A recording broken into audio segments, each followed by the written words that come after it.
Good morning, my dear students. This is Mausumi ma'am, and today we will start our lesson number 3, that is up in the air. Okay.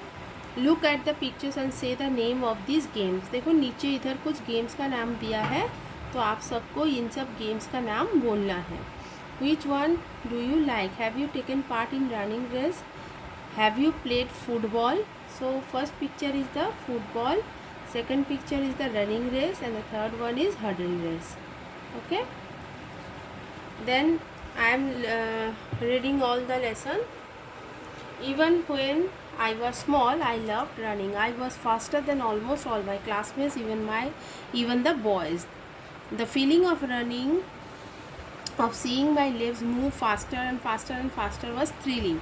I took part in all the athletics in school and won many medals. अब देखो यहाँ पे जो author है, author क्या बोल रही है कि जब मैं बहुत छोटी थी तब मुझे रनिंग करना बहुत पसंद था और मैं सबसे ज़्यादा तेज़ दौड़ती थी. इवन मेरे जितने क्लासमेट्स में से जितने बॉयज़ थे, बॉयज़ से भी सबसे ज़्यादा मैं तेज़ दौड़ती थी. और जब मेरे पैर बहुत तेज़ और भी तेज़ जब दौड़ता था तब मुझे बहुत अच्छा लगता था. और मैंने स्कूल के बहुत सारे एथलेटिक्स में पार्ट्स भी लिया है और मैंने बहुत सारे मेडल्स भी जीता है. ये हमारे जो ऑथर है वो ऑथर बोल रही है. My school then choose me to take part in inter school events. There I met many children of my age and older who loved sports. It made my love for competing even stronger. Won a few silver medals in track and field events at my first inter-school competition. On that day, I decided to try to be the best in these events for my age. अब देखो, क्योंकि वो हमारी जो author है वो बहुत अच्छे से पार्टिसिपेट करती थी, वो बहुत अच्छा करती थी हर एक इवेंट में, इसलिए स्कूल ने उसको इंटर स्कूल इवेंट्स के लिए चूज़ किया था, उसको सिलेक्ट किया था. और वहाँ पे इंटर स्कूल इवेंट क्या होता है, जहाँ पे बहुत सिर्फ अपना ही स्कूल नहीं और भी दूसरे बहुत सारे स्कूलों के बच्चे भी पार्टिसिपेट करते हैं. तो वहाँ क्या हुआ, ऑथर जो है वो और भी दूसरे बच्चों से मिले जो उनके एज के थे, कोई उनसे बड़े एज के भी थे, और जो लोग ये खेल कूद को बहुत अच्छे से पसंद करते थे. और इसके वजह से क्या हुआ, उनका जो कंपटीशन था, कॉम्पिटिंग इवन स्ट्रॉन्गर, और इसके वजह से जो ऑथर का जो प्यार था कंपटीशन में पार्ट लेने का वो और ज़्यादा तेज हो गया. और उन्होंने क्या किया, उन्होंने कुछ सिल्वर मेडल्स, जो सिल्वर चांदी के मेडल्स आते हैं, मतलब क्या, जो फर्स्ट होते हैं उनको गोल्ड मेडल मिलता है और जो सेकंड पोजीशन में आता है उनको सिल्वर मेडल्स मिलता है. तो इसका मतलब ऑथर जो है, ऑथर सेकंड पोजीशन में आया था कुछ ऐसे ट्रैक और फील्ड इवेंट में, जो कि उनके ज़िंदगी का फर्स्ट इंटर स्कूल कॉम्पिटिशन था जिसपे उन्होंने सिल्वर मेडल्स जीता था. On that day I decided to try and be the best in this event of my age. और उन्होंने उसी दिन से ठाना था कि मैं आगे और भी बहुत अच्छा करूँगी और सब में बहुत बेस्ट देने का मैं कोशिश करूँगी. My school has a huge playground and our sports coaches are some of the best. One day the athletics coach Dr. Das sir called me to his office. It was raining, so I wondered why he had called me. I couldn't practice that day surely. अब देखो, उनका author का जो school था, school का एक बहुत बड़ा ह्यूज प्लेग्राउंड, मीन्स एक बहुत बड़ा स्कूल का प्लेग्राउंड था. और उनके जो कोचेस थे, कोचेस मतलब जो टीचर्स आपको खेल कूद में ट्रेन करते हैं, आपको अच्छे से सिखाते हैं, जो उनके कोचेस थे वो भी बहुत अच्छे थे. एक दिन उनके जो एथलेटिक्स कोच थे मिस्टर दास सर थे, उन्होंने ऑथर को अपने ऑफिस में बुलाया. लेकिन उस दिन बहुत तेज़ बारिश हो रही थी, इसलिए ऑथर को लगा कि आज इतनी बारिश में सर मुझे क्यों बुला रहे हैं, और इतनी बारिश में मैं तो आज कुछ प्रैक्टिस नहीं कर पाऊँगी. There was a tall man in Das sir's office when I went in. He said his name was Mr. Korean. He trained promising athletes to become better, he said. अब देखो, जब दास सर के office में author गई तो वहाँ पे उन्होंने एक बहुत लंबे से एक आदमी को बैठा हुआ दिखा, और वो आदमी थे मिस्टर कोरियन. और वो आदमी उनको बहुत अच्छा एथलेटिक बनाने का प्रॉमिस भी कर रहे थे। मतलब वो बता रहे थे कि मैं आपको ट्रेन करूँगा जिसके वजह से आप और अच्छा खेल पाएंगे और बहुत अच्छा एथलेटिक बन पाओगे। Our school had appointed him and Das sir had told him about me. He had selected me and a few other students from our school and was going to start training us from the following week. I was so excited that I ran back to class and told all my friends.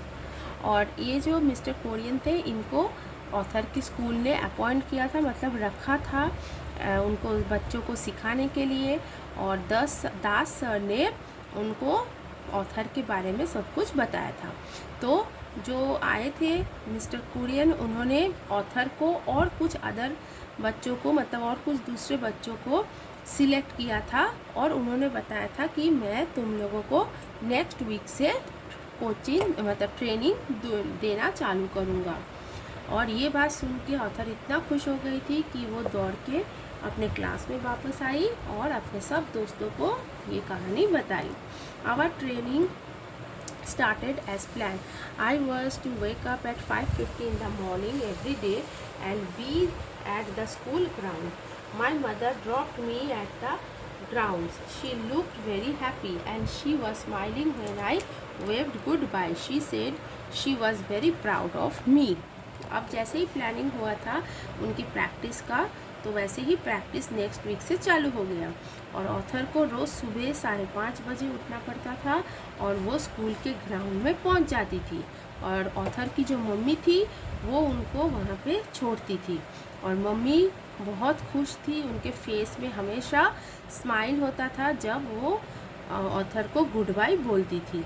और mummy हमेशा author से बोलती थी कि मैं तुम्हारे लिए बहुत ही प्राउड फील करती हूँ। We ran around the school many times and did special exercises. The coach explained that we needed to follow a healthy diet. He even sent a letter to my parents with the details. अब school में क्या होता था, उनको school के कई बार चक्कर लगाया जाता था, मतलब दौड़ के जैसे हम गोल गोल ग्राउंड का चक्कर लगाते थे, तो ऐसे ही ऑथर भी बहुत सा बार स्कूल का दौड़ के चक्कर लगाते थे। और कोच ने उनको बताया था कि आपको एक्सरसाइज के साथ साथ बहुत अच्छा खाना भी खाना चाहिए। हेल्दी डाइट मतलब बहुत अच्छा फूड खाना आपको चाहिए।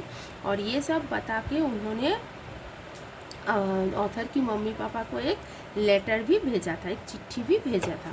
After week of special training and good food I felt fitter and faster. I had always enjoyed the long jump event. अब कुछ दिन की ट्रेनिंग के बाद, कुछ दिन का जब स्पेशल ट्रेनिंग और अच्छा खाना जब खाया, तब ऑथर को क्या हुआ, बहुत अच्छा फील होने लगा, एकदम फिट एंड फाइन और जैसे तेज़ वो बन गई थी। और उन्होंने ऑथर जो है उनको लॉन्ग जंप जो इवेंट है ये बहुत पसंद था। I was naturally good at it and had always one the first prize in the school events. और ऑथर जो थी, ऑथर इसमें मतलब इस लॉन्ग जंप में बहुत अच्छा करती थी और स्कूल में हमेशा उनको फर्स्ट प्राइज़ आता था। The coach asked me to show him my best jump. I did. एक बार कोच ने फिर उसको बोला था कि अब तुम एक बार मेरे लिए जंप करके दिखाओ, और ऑथर ने जंप भी किया। It was 9 feet and I was thrilled. और ऑथर ने जो जंप किया वो करीब 9 feet के करीब था, इसलिए ऑथर भी बहुत ज़्यादा एक्साइटेड थी। That was better than my jump of 8.5 feet at the inter school event. और ये जो उनका इंटर स्कूल इवेंट में जो उन्होंने 8.5 feet कवर किया था उससे ज़्यादा था, इसलिए वो और ज़्यादा खुश हो गए। Korean sir showed me a few new ways to run up and lean my body while jumping. अब सर ने उनको दौड़ने का कुछ नया तरीका सिखाया और उनकी बॉडी कैसे लीन अप करना है, जब जंप करेंगे, जब वो कूदेगी तब उसकी बॉडी कैसे लीन अप होगा, ये भी बहुत अच्छे से सिखाया। In a short while I was up in the air and jumping 10 feet। और उनसे कोचिंग पाके, उनसे पूरा गाइड पाने के बाद ऑथर जो थी वो एकदम बहुत अच्छे से ट्रेन हो चुकी थी और उन्होंने देखो एकदम एयर में जैसे हवा में छलांग लगाई और करीब 10 फीट का उन्होंने जंप कंप्लीट कर लिया, कवर कर लिया। He was very please with my progress. और सर, उनके जो सर थे कुरियन सर, वो भी ऑथर की प्रोग्रेस से बहुत खुश हो गए थे। Next one is the inter school competition for this year. अगले महीने उनके इंटर स्कूल कॉम्पिटिशन होने वाला, इस साल का इंटर स्कूल कॉम्पिटिशन होने वाला था। I am looking forward to it very much. और ऑथर को भी इसका बहुत बेसब्री से इंतज़ार था। This year I must win the gold medal for my school. और ऑथर बोल रही है कि इस साल मैं ज़रूर अपने स्कूल के लिए गोल्ड जीत कर लाऊंगी। तो स्टूडेंट्स, ये था आपको पूरे लेसन का explanation. I have given you the full lessons explanation today, so hope you will all understand, and I have already underlined you the hard words. You all write your hard words in your notebook and learn it very well. So I will do next day all the exercises. I will complete all the exercises next class. So take care everyone, see you in the next class. Have a nice day, bye bye.